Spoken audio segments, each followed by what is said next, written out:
kumusta kayong lahat?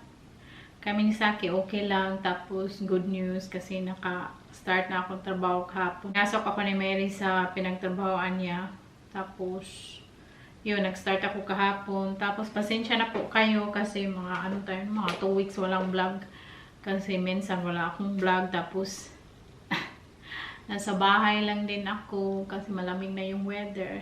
Tapos anyway, very emotional ako today. Oy, kay alam nyo naman yung nangyari sa Cebu, yung typhoon, tapos yung lindol, grabe. Alam nyo ba, kagabi, pagkatapos ko ng trabaho, hindi ako nakatulog. Siguro, nahiga ako mga almost 3 or 4 na ako nakatulog kasi nag-update ako doon sa pamilya ko ba doon sa Cebu. Kasi natatakot ako, no? At, so, lang talaga, mag-pray kasi wala man tayong magawa. Pero tatanong kumusta yung pamilya ko. Maraming salamat po sa concern ninyo. Okay lang po yung pamilya ko doon sa Cebu. At, wala silang, doon, walang signal. Tapos, walang kuryente kasi siyempre, ganyan naman lagi, no, most of the time pag may bagyo. So, grabe ba? Pagising ko sa umaga, tingnan ko yung cellphone ko, yung nakita ko ba, grabe yung baha sa Cebu, sa may Mandawi, sa may Iloan, grabe. Pagising ko lang, tumulo ng luha ko, na-shock ako, natakot ako para sa pamilya ko, tapos para na din ako mapraning kasi hindi ko makontak si April, tapos yung ate ko kasi walang signal. So lang talaga ako, nagantay hanggang mag-reply sila sa akin, nag-chat ako ng chat, tapos habang tumutulo yung luha ko ba, iyak ako, very sensitive din kasi ako kasi may regla, so grabe yung buhos ng luha ko. Tapos tinawagan ko sa akin, sabi ko sa kanya ganun, tapos sabi niya mag-uwi daw siya kasi sa opisina man siya ang trabaho today. Sabi ko okay lang naman ako.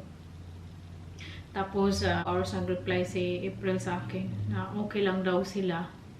Tapos, yung tubig hanggang doon lang sa may gate sa subdivision namin. So, kaya very, parang nabunutan ako ng tinik ba. Para na ako kasi nagsunod-sunod, bitaw, no? Nagsunod yung lindol, tapos yung bagyo. Para ka mapraning talaga na, syempre, alam nyo ba, today, ang dami kong nagawa. Naglinis ako, dry cleaning, kahit sobra ng malinis. Naglinis pa rin ako. Ganyan ako pag ma-stress, bitaw ako. Gusto ko yung, hindi ako nakatayo, hindi ako nakaupo. Gusto kong may gawin lagi, punas ng punas. So, naglinis ako sa bathtub, yung wall ng mga tiles, nilinis ko. Tapos, ngayon, nagmap ako. Tapos, hanggang malinis na. Malinis na naman, no? Pero naglinis na ako. Parang yung isip ko ba, parang ma-stress, ka na ba, isip mo. Pero alam ko naman no, na hindi natin makontrol yung mga pangyayari. Grabe kasi ako pag mag-alala ba, parang hindi ko talaga mapigilan yung sarili ko. Anyway, thanks God na okay lang naman sila. So, at sana mawala na yung bagyo Tapos, sabi pa ng ate ko, may bagyo na namang susunod. Ay, Diyos ko, sunod. So, pag-pray po natin yung taga Cebu, lahat ng mga tao. Grabe yung experience nila. Tapos, nag-aaral din ako sa kapatid ng mama ko kasi nandoon siya, doon sa sa may bugo. Tapos, nakatira lang sila sa tent. Ayaw din kasi niya pumunta sa amin. So, ko alam kung saan sila ngayon, hindi makontak ng mama ko. Anyway, let's pray everyone. Magdasal tayo para sa naanuhan ng bagyo, lindol, lahat. Emotional naman ako, parang tutulo ng luha ko. Anyway, so pasensya na po kayo, wala akong masyadong vlog. So, magluluto ako today ng shrimp and fish curry. Kaya madami akong coriander. Hugasan ko pa to. Si Saki, nandoon sa opisina niya. Ano pa naman dito? 4 p.m. Luto ko ng shrimp and fish curry. Tapos, lagyan ko siya ng zucchini. Nag-grill ko sa air fryer para Yung sauce na lang yung lutuin natin. Madali na lang. Tapos lagyan ko siya ng paprika or black pepper. Bell pepper. I-grill ko din siya along with the zucchini. Mas masarap kasi siya pag i-grill mo ba, masarap siya. Very tasty. Oh. Tapos kasama ang onion. White onion, dalawa. Yung importante talaga nito is yung sauce. Ang sauce, yung importante yung paste ba.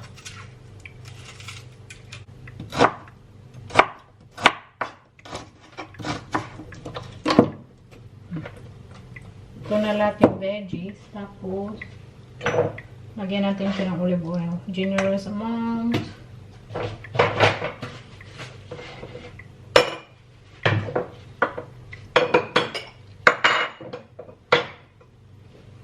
Tapos, garlic powder. And sweet paprika powder. Daming powder.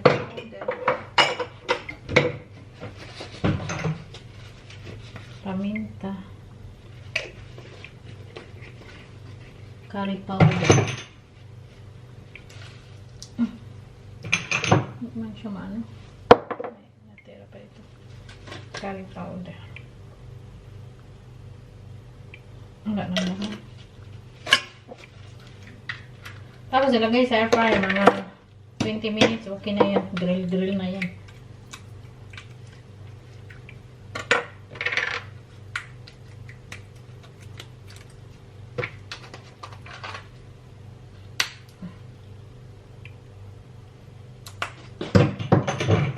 So, mix.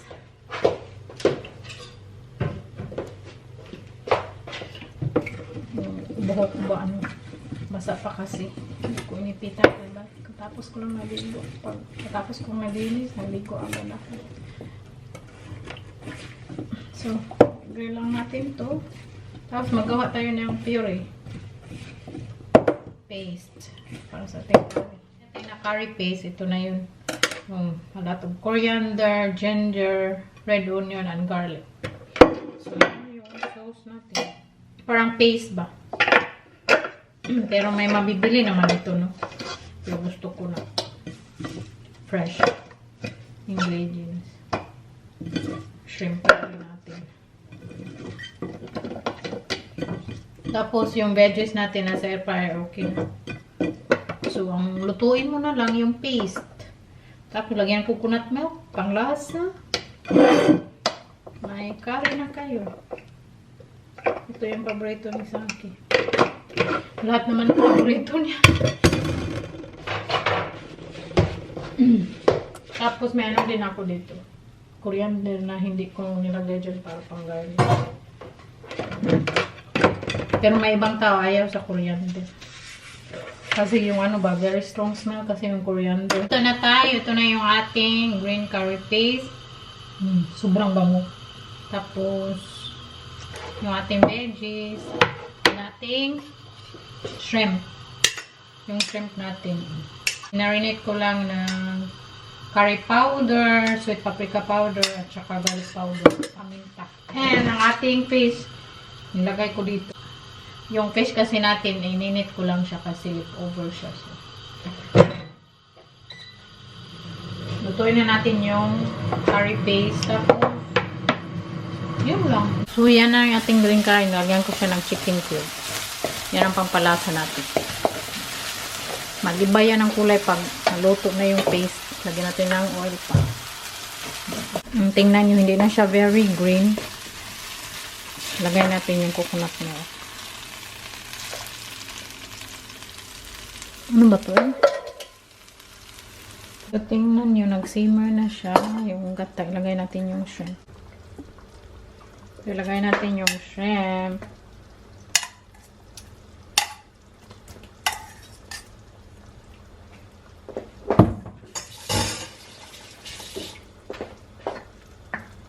Tapos, simmer. Luto na lang yan yung shrimp.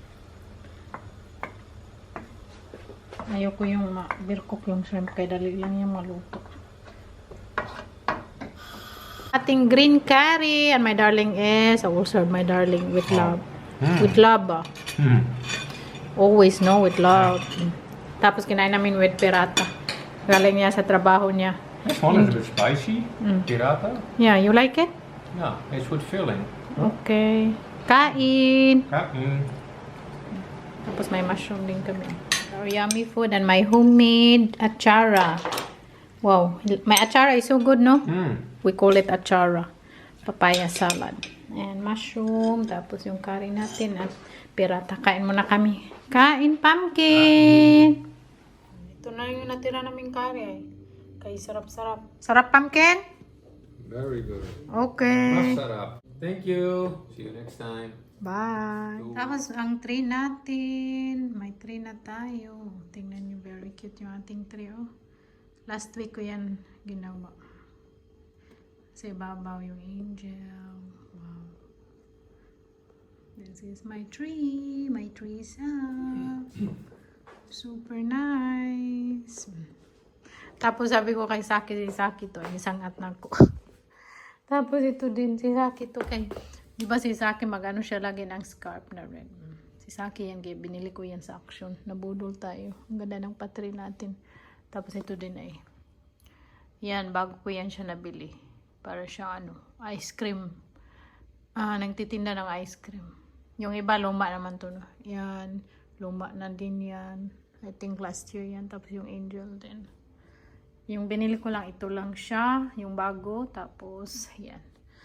So, yan yung ating patri. Thank you so much for watching. Love you all. So, yan ang pahol sa ating tree. Yan, yun na yung background niya. Vacuum pa eh.